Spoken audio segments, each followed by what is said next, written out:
زیر سقف آسمون برات گریه می کنیم حسین، زیر سقف آسمون برات گریه می کنیم حسین، هم نوا و کهکشون برات گریه می کنیم حسین، زیر سقف آسمون برات گریه می کنیم حسین، هم نوا و کهکشون برات گریه می کنیم حسین.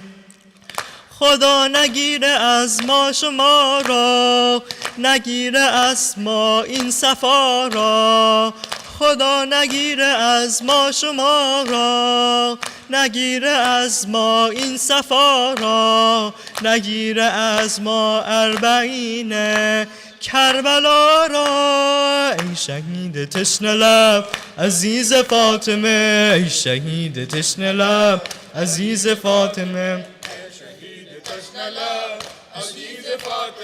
ای شهید تشنه لب तुम्हारा नाम लबों पे है, नफस नफस घड़ी घड़ी मौला, तुम्हारे ही सहारे तू गुजर रही है जिंदगी मौला, गुनाहगारों पे जरा निगाह कीजिए अभी मौला, बन के औज बंदगी तुम्हारी करबला हुसैन, बन के औज बंदगी तुम्हारी करबला हुसैन, दे रही है रोशनी तुम्हारी करबला हुसैन, बांटती है जिंदगी तुम्हारी Karbala Hussain.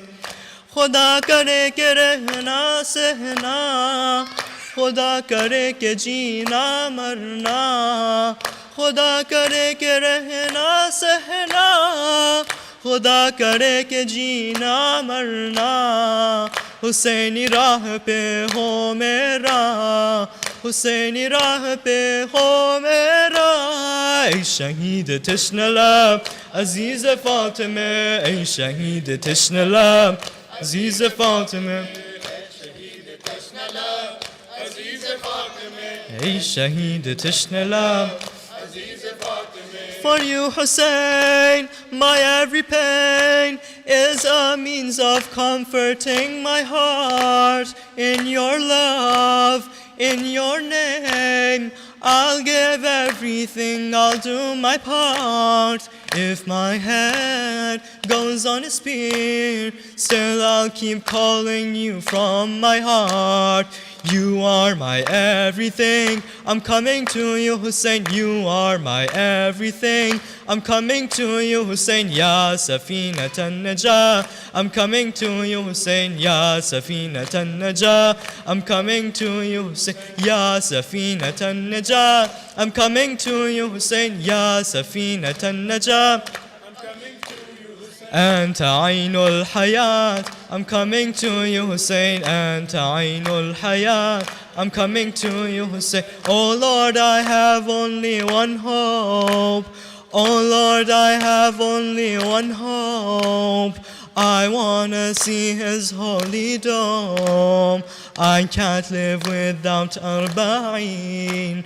I will die if I don't get home. Ey shahid tishne lab Aziz Fatima, ey shahid tishne lab Aziz Fatima, ey shahid tishne lab Aziz Fatima, ey shahid tishne lab Aziz Fatima, ey shahid tishne lab Aziz Fatima.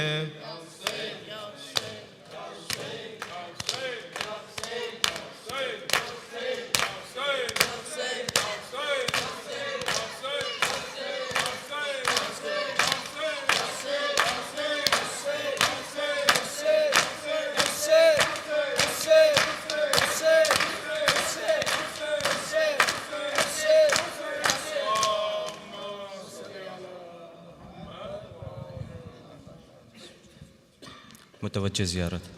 السلام عليك يا أبا عبد الله، السلام عليك ابن رسول الله، السلام عليك ابن أمير المؤمنين وابن سيد الوسيين، السلام عليكم ورحمة الله وبركاته.